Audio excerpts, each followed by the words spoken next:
Movie के start में हम काफी साल पहले का वक्त देखते हैं। फ्रेंड एक वेदर ऑब्जर्वर था। गवर्नमेंट उसे एक आइलैंड के वेदर के बारे में पता लगवाने के लिए उसे वहाँ पे भेजती है ताकि वो वहाँ जाकर पूरे एक साल के मौसम के बारे में पता कर सके। फ्रेंड को एक शिप की मदद से उस आइलैंड तक पहुँचा दिया जाता है। आइलैंड पे एक घर था जहाँ उसे पूरे एक साल के लिए रहना था और वहीं से गवर्नमेंट को वेदर के बारे में अपडेट्स देनी थी। फिर वो वहाँ एक लाइट हाउस देखता है और शिप के कैप्टन के साथ उस तरफ बढ़ने लगता है। लाइट हाउस के अंदर पहुंचकर उन्हें एक सोता हुआ आदमी मिलता है। इस आदमी का नाम ग्रूनर था और ये यहीं पे रहा करता था। शिप का कैप्टन ग्रूनर से पूछता है कि यहाँ पे पहले जो आदमी मौसम का हाल पता करता था वो कहाँ पर है, मुझे उसे अपने साथ वापस लेकर जाना है क्योंकि अब उसकी जगह फ्रेंड को भेज दिया गया है। अब ग्रूनर उसे कहता है कि एक शाम वो लाइट हाउस से बाहर गया और उसके बाद कभी लौट कर नहीं आया। हो सकता है कि वो मर गया हो। इसके बाद कैप्टन आइलैंड से जाते हुए फ्रेंड को एक गन देता है और कहता है कि इसको तुम अपनी सेफ्टी के लिए यूज कर सकते हो। इसके बाद फ्रेंड घर में आता है और वहाँ उसे एक ड्रॉर से यहाँ पे पहले आए हुए वेदर ऑब्जर्वर की डायरी मिलती है। डायरी में लाइट हाउस बना था और साथ ही साथ बहुत से अजीब अजीब क्रिएचर्स के स्केच थे। उन्हें देख के फ्रेंड सोचता है कि वो यहाँ पे अकेला रहता था तो शायद टाइम पास करने के लिए उसने ऐसे स्केचेस बनाए हों। इसके बाद फ्रेंड सो जाता है। फिर नेक्स्ट मॉर्निंग वो जाग कर अपने काम पे लग जाता है। दिन में काम करने के बाद जब रात में वो घर पे था तो उसे महसूस होता है कि दरवाजे पे कोई है। अब वो चेक करने के लिए दरवाजे के पास जाता है और तभी देखता है कि दरवाजे के नीचे किसी का हाथ है। ऐसा लग रहा था कि ये हाथ किसी अजीब से क्रिएचर का है। ये देखकर फ्रेंड बहुत ज्यादा सहम जाता है और डरते हुए बेसमेंट में चला जाता है। सारी रात फ्रेंड बेसमेंट में ही छुपा रहता है और जब सुबह होने के बाद वो घर से बाहर निकलता है तो उसे अजीब से गोल गोल फुटप्रिंट्स मिलते हैं जो कि किसी इंसान के तो बिल्कुल भी नहीं हो सकते और ये फुटप्रिंट्स उसके घर से समुंदर की तरफ जा रहे थे। अब फ्रेंड लाइट हाउस जाता है और जोर जोर से उसका डोर नॉक करता है ताकि ग्रूनर से इस बारे में पूछ सके, लेकिन वो डोर ही ओपन नहीं करता और लाइट हाउस के ऊपर से फ्रेंड को कहता है कि तुमसे बड़ा बेवकूफ मैंने कभी भी नहीं देखा, तुम्हें शिप के कैप्टन के साथ वापस चले जाना चाहिए था। फ्रेंड को पता था कि जिस क्रिएचर ने कल रात उसके घर में घुसने की कोशिश की वो आज भी आएगा। अब वो अपने घर के चारों तरफ वुडन बाउंड्री बना देता है और फिर घर के अंदर से एक राइफल और उसके साथ बड़ी बुलेट्स उठा लेता है। इसके बाद जब रात होती है तो क्रिएचर्स उसके घर के अंदर घुसने की फिर से कोशिश करने लगते हैं और फ्रेंड उन पे फायरिंग स्टार्ट कर देता है, लेकिन क्रिएचर्स तादाद में काफी ज्यादा थे इसलिए अब वो अपने घर के इर्द गिर्द उस वुडन बाउंड्री पे आग लगा देता है ताकि कोई भी क्रिएचर उस तक ना पहुंच सके। लेकिन अचानक आग फैल जाती है और उसके घर का डोर भी जलने लगता है। अब फ्रेंड बहुत ज्यादा परेशान हो जाता है। वो सोचता है कि कहीं ऐसा ना हो कि इस आग की लपेट में उसका पूरा घर आ जाए। अब वो घर से बाहर निकलता है और थोड़ा दूर जाकर छुप जाता है, लेकिन वहाँ आग लगने की वजह से सारे क्रिएचर्स उसके घर से चले जाते हैं, लेकिन उसका पूरा घर आग की लपेट में आ चुका था और वो दूर बैठा ये सब देख रहा था। फिर सुबह होने के बाद वो लाइट हाउस की तरफ देखता है जहाँ ग्रूनर बाहर से पानी लेने जा रहा था। तभी फ्रेंड के पास एक फीमेल क्रिएचर आती है। अब उसे लगता है कि वो उस पे अटैक करेगी इसलिए वो उस पे अपनी राइफल पॉइंट कर देता है, लेकिन तभी ग्रूनर भी वहाँ आ जाता है और फ्रेंड पे अपनी गन पॉइंट करते हुए उसे कहता है कि इसको हर्ट मत करना, ये तुम्हें कुछ भी नहीं कहेगी। फिर ग्रूनर उस क्रिएचर को अपने पास बुलाता है। वो ऐसा ही करती है, उसके पास चली जाती है। इसके बाद ग्रूनर फ्रेंड को कहता है कि अगर तुम चाहो तो मेरे साथ लाइट हाउस में रह सकते हो। अब वो क्रिएचर और फ्रेंड ग्रूनर के साथ लाइट हाउस में चले जाते हैं। फिर ग्रूनर वहाँ फ्रेंड से कहता है कि एक दफा इस फीमेल क्रिएचर ने मुझ पे अटैक करने की कोशिश की थी, लेकिन मैंने इसे रोक लिया और फिर इसकी ट्रेनिंग की और अब ये मेरे साथ मेरी पेट की तरह रहती है और मेरा हर ऑर्डर मानती है। अब फ्रेंड उससे पूछता है कि तुम शिप कैप्टन के साथ वापस क्यों नहीं गए। ग्रूनर कहता है कि मैं दोबारा से उस शोर शराबे में नहीं जाना चाहता। यहाँ मुझे ऐसा लगता है कि ये मेरी अपनी दुनिया है। मेरा जो दिल चाहता है वो मैं खाता हूँ, जो दिल चाहता है वो मैं करता हूँ और यहाँ एक बादशाह की तरह रहता हूँ। लेकिन फ्रेंड कहता है कि तुम अपनी दुनिया यहाँ बसाई रखो, लेकिन जैसे ही यहाँ कोई शिप आएगी तो मैं उसके साथ साथ वापस चला जाऊंगा। लेकिन ग्रूनर कहता है कि ऐसा नहीं होने वाला, यहाँ 1 साल तक अब कोई शिप नहीं आएगी। लेकिन तुम्हें परेशान होने की जरूरत नहीं, दिन में तुम यहाँ सेफ रहोगे क्योंकि ये क्रिएचर्स सिर्फ रात में हमला करते हैं। मैं भी तो इतने वक्त से यहीं पे रह रहा हूँ, इसलिए डरो मत और मेरे साथ चलो। फिर ग्रूनर उस फीमेल क्रिएचर को लाइट हाउस के छत पे छोड़ देता है, लेकिन थोड़ी ही देर बाद वो वहाँ रोने लगती है और उसकी आवाज सुनते हुए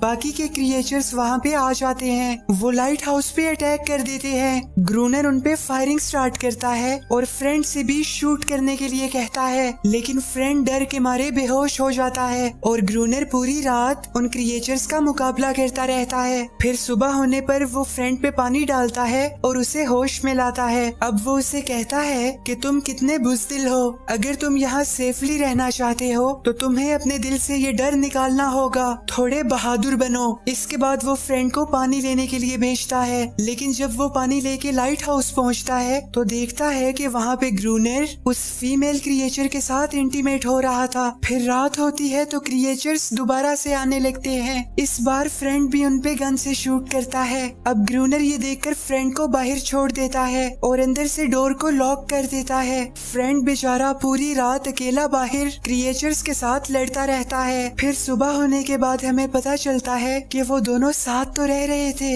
लेकिन दोनों में ही बिल्कुल भी दोस्ती नहीं थी। फ्रेंड तो बस यहाँ वक्त गुजार रहा था कि किसी तरह साल पूरा हो और वो यहाँ से जा सके। फिर इस बार जब रात होती है तो क्रिएचर्स लाइट हाउस पे नहीं आते। अब फ्रेंड ग्रूनर को कहता है कि हो सकता है कि क्रिएचर्स हमें यहाँ देखकर डर गए हों, हो सकता है कि वो जान गए हों कि वो हमारा मुकाबला नहीं कर सकते, इसलिए अब वो दोबारा यहाँ पर नहीं आएंगे। लेकिन ग्रूनर कहता है कि ऐसा नहीं है, अब वो अपनी जनरेशन बढ़ाएंगे और फिर हम पे अटैक करेंगे। फ्रेंड को उनके साथ वाली फीमेल क्रिएचर पे रहम आने लगा था क्योंकि वो अपनी फैमिली से दूर थी और ग्रूनर भी उसके साथ यहाँ कोई अच्छा सलूक नहीं करता था। फ्रैंक उस क्रिएचर को एक नाम देता है जो कि एनेरिस था। इसी तरह बहुत सी रातें गुजर जाती हैं और क्रिएचर्स उन पे अटैक नहीं करते। वो लोग अब इजी हो जाते हैं और यहाँ काम के साथ साथ अच्छे से अपना वक्त स्पेंड करने लगते हैं। अब एक रात वो चेस खेल रहे थे और इस रात लाइट हाउस के बाहर की लाइट भी ऑफ थी कि तभी बहुत से क्रिएचर्स उन पे अटैक कर देते हैं। इस अटैक की वजह से ग्रूनर के पाँव में एक चोट आ गई थी और वो काफी ज्यादा इंजर्ड हो जाता है। एनेरिस ग्रूनर का पाँव चाटती है ताकि उसका जख्म जल्दी से भर जाए। दरअसल एनेरिस के सलाइवा में हीलिंग प्रॉपर्टीज मौजूद थी। फिर एक दिन फ्रेंड को समुद्र में एक शिप नजर आती है। वो भागते हुए जाता है और फ्लेयर गन लेके आता है ताकि शिप को सिग्नल दे सके, लेकिन फ्लेयर गन चलाने से पहले ही ग्रूनर उसे रोक देता है। वो उसे दबोच कर कहता है कि मैं नहीं चाहता कि यहाँ कोई भी शिप आए। दोनों में फाइट होने लगती है क्योंकि फ्रेंड इस आइलैंड से जाना चाहता था। अब ये फाइट देखते हुए एनेरिस ग्रूनर पे हमला कर देती है। ग्रूनर को ये देखकर बहुत बुरा लगता है, उससे बहुत गुस्सा आता है। वो एनेरिस को मारने की कोशिश करता है लेकिन वो वहाँ से भाग जाती है। फिर वो फ्रेंड को एक प्लेस पे लेके जाती है। वहाँ पे एक शिप थी। फ्रेंड शिप को देखकर बहुत खुश होता है और फिर इस बारे में आकर ग्रूनर को बताता है। ग्रूनर कहता है कि मुझे इस शिप का पहले से पता है, ये शिप पुर्तगीज की थी, लेकिन आइलैंड पे पहुँचने से पहले ही क्रिएचर्स ने उन्हें समुद्र में खींच लिया और तब से ये शिप यहीं पर है। मुझे इस शिप के पास से कुछ डायनामाइट्स भी मिले थे लेकिन वो अब वर्किंग नहीं है। अब फ्रेंड ग्रूनर को कहता है कि हमें शिप को जाकर चेक करना चाहिए, हो सकता है कि हमें वहाँ से कुछ जरूरी चीजें मिल जाएं। लेकिन ग्रूनर नहीं जाना चाहता था। वो उसे कहता है कि तुम्हें अगर जाने का इतना शौक है तो अकेले ही जाओ, लेकिन फ्रेंड कहता है कि मुझे तुम्हारी वहाँ जरूरत होगी, तुम बस शिप के ऊपर से ऑक्सीजन को पंप करते रहना और पानी के अंदर मैं डाइव करूंगा। हमें वहाँ से वर्किंग डायनामाइट्स ढूंढने होंगे क्योंकि ऐसा करके हम एक ही बार में सब क्रिएचर्स को मार पाएंगे। लेकिन ग्रूनर उसकी बात नहीं मानता। फिर नेक्स्ट डे हम एनेरिस को समुद्र में देखते हैं। वो फ्रेंड के साथ मिलकर समुद्र में नहाने लगती है। ग्रूनर दूर से उन्हें साथ देखकर जेलस होने लगता है कि एनेरिस मेरी पेट है और वो मुझसे ज्यादा आजकल फ्रेंड में क्यों इंटरेस्ट ले रही है। फिर फ्रेंड के लाइट हाउस आने पर ग्रूनर उसके साथ उस शिप पे जाने वाली बात मान जाता है और फिर वो एक बोट में बैठकर उस शिप की तरफ जाने लगते हैं। फ्रेंड उसे बताता है कि अगर मैंने 3 दफा रस्सी को खींचा तो समझ जाना कि मुझे तुम्हारी जरूरत है। इसके बाद वो समुद्र में डाइव कर देता है और वहाँ उससे बहुत से बॉक्सेस मिलते हैं जिनमें काफी ज्यादा डायनामाइट्स थे। अब वो 1 बाय 1 सारे बॉक्सेस ग्रूनर को देने लगता है, लेकिन वहाँ पर उन क्रिएचर्स के बच्चे आ जाते हैं। फ्रेंड उन्हें देखकर डरते हुए गिर जाता है और 3 दफा अपनी रस्सी को खींचता है, लेकिन ग्रूनर उसकी कोई हेल्प नहीं करता क्योंकि वो चाहता था कि फ्रेंड मर जाए, क्योंकि वो उससे बहुत ज्यादा जेलस था। लेकिन फ्रेंड अब हिम्मत करता है और खुद ही किसी तरह ऊपर बोट में आ जाता है। इसके बाद वो लाइट हाउस पहुंचकर उसके चारों तरफ डायनामाइट्स लगाने लगते हैं, जिसके बाद वो हर रात क्रिएचर्स का वेट करते थे, लेकिन कई वीक्स तक वहाँ कोई भी क्रिएचर नहीं आता। आइलैंड का वेदर चेंज होने लगा था, वहाँ बहुत ज्यादा सर्दी हो रही थी और हर तरफ स्नो थी। ग्रूनर का प्लान था कि इससे पहले कि सर्दी और ज्यादा बढ़े, उन्हें उन सब क्रिएचर्स को मारना होगा। वो शिद्दत से वहाँ क्रिएचर्स का वेट करता था, लेकिन क्रिएचर्स नहीं आते। ग्रूनर को बहुत ज्यादा गुस्सा आ जाता है कि ये क्रिएचर्स आखिर करना क्या चाहते हैं। फिर वो अपना सारा गुस्सा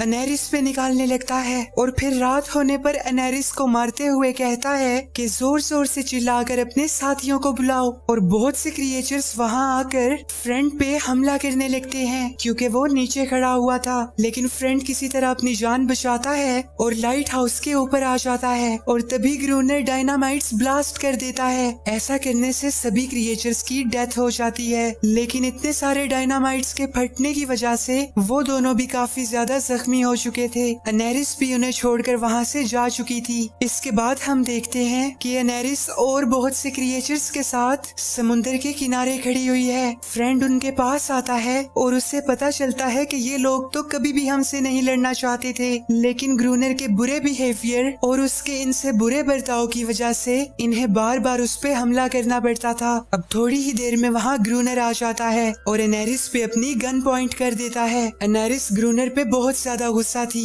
क्योंकि उसने इसके बहुत से साथियों को मार दिया था और अब वो उसका कोई हुक्म नहीं मानना चाहती थी। अनेरिस को इतने ज्यादा गुस्से में देखकर ग्रूनर बहुत ज्यादा कंफ्यूज हो जाता है और फिर लाइट हाउस के अंदर चला जाता है और फिर कुछ ही देर में बाहर आकर क्रिएचर्स के एक बच्चे पर फायर करके उसे मार देता है। फिर थोड़ी देर बाद सारे क्रिएचर्स समुद्र में चले जाते हैं और फ्रेंड जब लाइट हाउस में वापस आता है तो उसकी ग्रूनर के साथ फाइट होने लगती है। अब ग्रूनर फ्रेंड को जान से मारता इससे पहले ही फ्रेंड उसे कहता है कि मैं जान चुका हूँ कि तुम कौन हो, तुम वही वेदर ऑब्जर्वर हो जो मुझसे पहले यहाँ आए थे। ये सुनकर ग्रूनर शॉक हो जाता है क्योंकि वो नहीं चाहता था कि कोई भी उसकी रियलिटी के बारे में जाने, क्योंकि वो हमेशा इसी आइलैंड पे रहना चाहता था और नहीं चाहता था कि गवर्नमेंट उसे वापस बुलाए। अब वो और भी ज्यादा कंफ्यूज हो जाता है और लाइट हाउस से बाहर चला जाता है। वहाँ सभी क्रिएचर्स उस पे अटैक करते हैं और उसे जान से मार देते हैं। अब बस इस आइलैंड पे एक फ्रेंड ही बचा था और फिर उसे वहाँ रहते रहते पूरा 1 साल गुजर जाता है। फिर एक दिन वहाँ एक शिप आती है जिसमें कैप्टन के साथ साथ एक और वेदर ऑब्जर्वर भी था जो अब फ्रेंड की जगह यहाँ रहेगा, लेकिन फ्रेंड की दाढ़ी और बाल बहुत ज्यादा बढ़ चुके थे। वो उसे पहचान नहीं पा रहे थे कि ये फ्रेंड है भी या नहीं। वो समझते हैं कि ये ग्रूनर है और उससे पूछते हैं कि फ्रेंड कहाँ पर है, लेकिन अब फ्रेंड भी उन्हें अपनी असलियत नहीं बताना चाहता था। वो भी अब ग्रूनर की तरह यही रहना चाहता था और वो उन्हें कहता है कि वो एक दिन लाइट हाउस से बाहर गया और फिर कभी लौटकर वापस नहीं आया। ये वही जवाब था जो उसे 1 साल पहले ग्रूनर ने दिया था। फिर शिप कैप्टन वहाँ की तलाशी लेने के लिए कहता है और तभी अनेरिस समुद्र में जंप कर देती है। एक्चुअली फ्रेंड यहाँ पर अनेरिस के साथ रहता था और अब वो अपनी बाकी की सारी जिंदगी यहाँ अनेरिस के साथ गुजारना चाहता था। The end. वीडियो को लाइक और चैनल को सब्सक्राइब करना बिल्कुल भी मत भूलिएगा। Take care stunners and bye bye.